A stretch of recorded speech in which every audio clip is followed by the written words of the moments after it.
O edital do FIES foi publicado, já temos todos os detalhes sobre como vai funcionar o financiamento estudantil nessa primeira edição de 2022. Todos os detalhes, todas as datas, tá tudo detalhado. Então, se você quer saber essas informações, eu vou contar para você a partir de agora.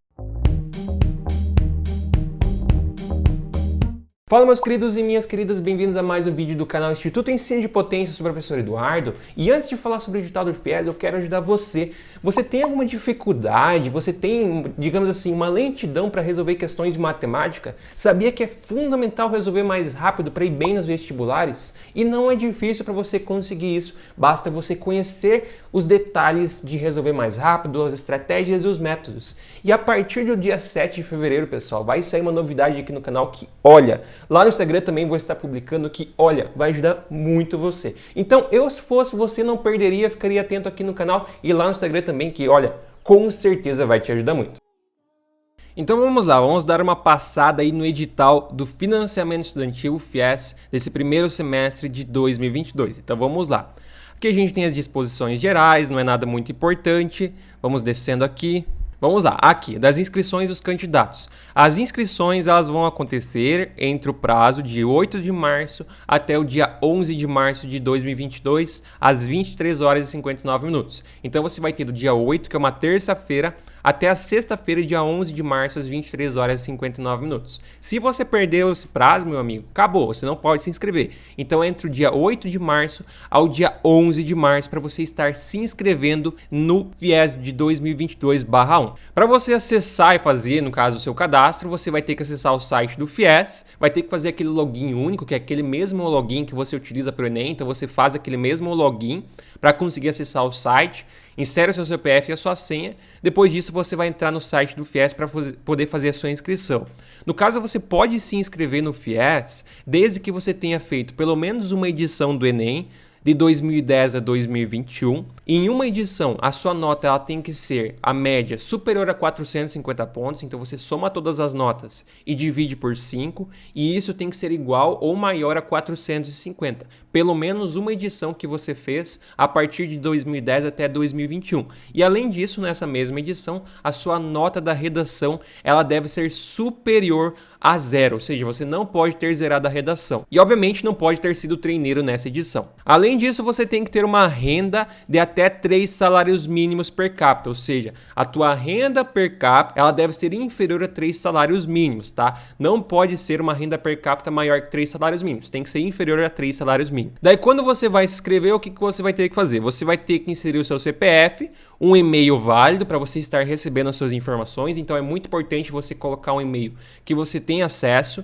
Daí você vai ter que colocar o nome dos membros do seu grupo familiar, o CPF dos membros do seu grupo familiar, com idade ou igual ou superior a 14 anos, idade igual ou superior, as respectivas datas de nascimento também, e se for o caso, a renda bruta mensal de cada componente. Então, se ele tiver uma renda, você vai ter que colocar a renda bruta, tá? Não é renda líquida, é renda bruta. Isso também é uma pergunta bem pertinente, se é renda bruta ou renda líquida. É sempre a renda bruta. Daí você deve colocar os parâmetros do grupo de preferência, no caso, localidade, curso, modalidade. Esse tipo de coisa você vai ter que informar. Daí depois disso, você seleciona a ordem de prioridade de suas 3 opções, caso você queira 3 opções, senão você vai escolher apenas uma ou 2 de acordo com a sua preferência. E também as demais exigências caso seja solicitado.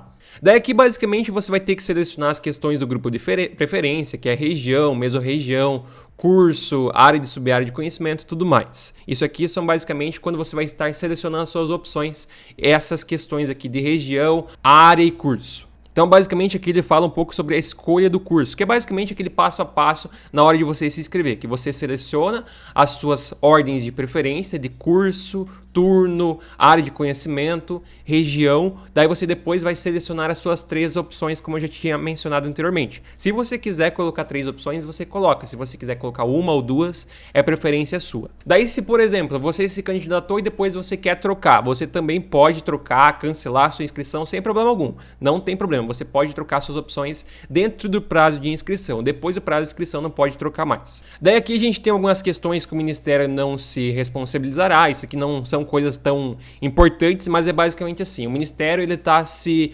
abstendo de qualquer problema. Então, isso aqui é uma parte onde eles sempre têm que colocar no edital para evitar qualquer problema judicial. Daí aqui a gente tem a questão da classificação. Daí a classificação ela é dada pela questão do seu grupo de preferência, de curso, turno, local de oferta, instituição de ensino, e os candidatos serão classificados no processo seletivo do FIES na ordem decrescente de acordo com as notas obtidas no Enem, no grupo de preferência para o qual se inscreveram, atendida a prioridade indicada entre as 3 opções de curso, no caso, a sua primeira opção é sempre a sua prioridade, basicamente, e também observando a sequência disposta aqui embaixo. Então, o que a gente tem?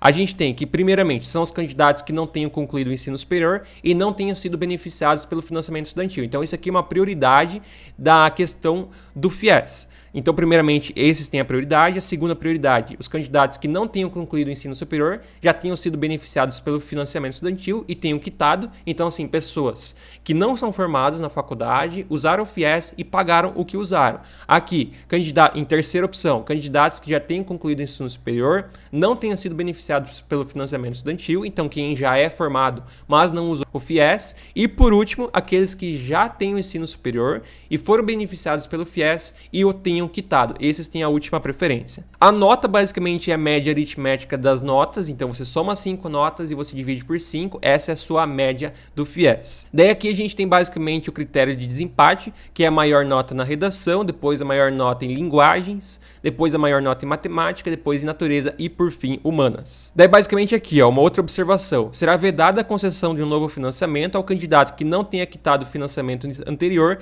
e que se encontre no período de utilização do financiamento. Então, se você tem um financiamento e não quitou, ou se você tem um financiamento e está utilizando, você não pode ser concedido outro FIES para você. A divulgação do resultado do FIES será no dia 15 de março, então uma chamada única do FIES no dia 15 de março. Depois disso vai ter a lista de espera do FIES. Então, a primeira chamada e única chamada do FIES vai ser no dia 15 de março. Daqui ele fala sobre a ordem de preferência que a gente acabou de mencionar. Daí aqui, quando você for pré-selecionado no FIES, o que vai acontecer? Vai aparecer lá no dia 15 de março que você foi pré-selecionado, daí lá no portal FIES, no sistema do FIES, você vai ter entre os dias 16 ao dia 18 para complementar a sua inscrição, ou seja, inserir as informações importantes para você depois poder ir até a CPSA em até 5 dias e depois ir até o banco. Então, basicamente, o que você faz? Você foi pré-selecionado, na primeira chamada, você vai ter entre os dias 16 a 18 de março para completar a sua inscrição no sistema do FIES, complementar. Depois disso, vai ser gerado um documento e esse documento você vai ter até 5 dias úteis para ir até a CPSA, que é basicamente o setor responsável pelo FIES da universidade. Então, você tem 5 dias úteis depois de complementar a sua inscrição para ir até a CPSA. Depois disso, você tem 10 dias para poder validar as suas informações no agente financeiro, que no caso é o Banco da Caixa. Então você vai ter 10 dias para basicamente finalizar essa questão do FIES, depois de ir até a CPSA. Daqui ele tem algumas outras informações a respeito que o prazo não será interrompido, que você tem 24 horas de atendimento e tudo mais. Daqui outra coisa importante a respeito da lista de espera. A lista de espera ela vai acontecer entre o dia 16 de março e dia 28 de abril. A qualquer hora e a qualquer momento pode ter convocação. Então, por isso, o que eu sempre aconselho? Se você não foi selecionado na primeira chamada, o que vai acontecer? Você vai automaticamente para a lista de espera no FIES, você não precisa manifestar interesse na lista de espera, mas você vai automaticamente para a lista de espera. Daí o que eu aconselho você a fazer? Todo dia acessar o site do FIES, porque a chamada ela pode sair a qualquer momento. Então não vai, por exemplo, no dia X sair a chamada. Não, pode sair a qualquer momento, de acordo com a reprovação dos candidatos, desistência de vaga e tudo mais. Então a qualquer momento pode sair chamada. Por isso que você precisa acessar todos os dias, entre o dia 16 de março até o dia 28 de abril. Por que eu falo todo dia? Porque você foi selecionado, porque você tem aquele prazo lá de 4 dias para completar a sua inscrição no SIS-FIES, complementar a inscrição, depois você tem 5 dias para ir na CPSA, 5 dias úteis, e depois 10 dias para ir até o banco. Então, tudo é prazo, você tem 4 dias para complementar a sua inscrição. Se você perdeu o prazo e você foi selecionado, você perdeu a vaga. Então, você tem que ficar atento, acessar todos os dias se você está participando da lista de espera, porque você pode perder a vaga se você não complementar a sua inscrição. Daí, a respeito da documentação, que com certeza vocês vão questionar, a documentação, ela é geralmente geralmente documentação de comprovação de renda, comprovação que você terminou o ensino médio. Daí, basicamente, você tem que entrar em contato com a CPSA, que eles vão te orientar, às vezes, sobre alguma documentação a mais que você precisa. Mas tudo isso vai ser detalhado pela CPSA. Então, você foi pré-selecionado, complementou a sua inscrição, entre em contato com a CPSA, que eles vão te passar uma lista de documentos e com essa lista de documentos você leva para eles e depois finaliza o seu FIES. Então seria basicamente isso, pessoal. Esses são todos os detalhes do FIES. Qualquer dúvida que você tiver, pode deixar nos comentários. Então é isso, pessoal. Esses são todos os detalhes a respeito do FIES nessa primeira edição de 2022. Se você ficou com alguma dúvida, alguma coisa que não ficou claro, deixe aqui nos comentários que sempre respondo todo mundo, sem exceção. Ou se você quiser mandar pra gente lá no Instagram, no @ensino de potência, pode mandar pra gente lá também, que lá também sempre respondo todo mundo o mais rápido possível. Então manda também lá no Instagram, segue a gente no Instagram, que lá sai tudo em primeira mão. Saiu uma novidade, a gente tá postando lá no Instagram. E obviamente, pessoal, não se esqueça de se inscrever e ativar as notificações, porque isso ajuda muito o canal, assim a gente pode crescer cada vez mais e continuar trazendo esse conteúdo rápido e objetivo para você, que eu sei que você adora. Então é isso, pessoal. Qualquer dúvida, deixe nos comentários que sempre respondo todo mundo. Então é isso. Muito obrigado a todos que assistiram, bons estudos, grande abraço, valeu e até a próxima.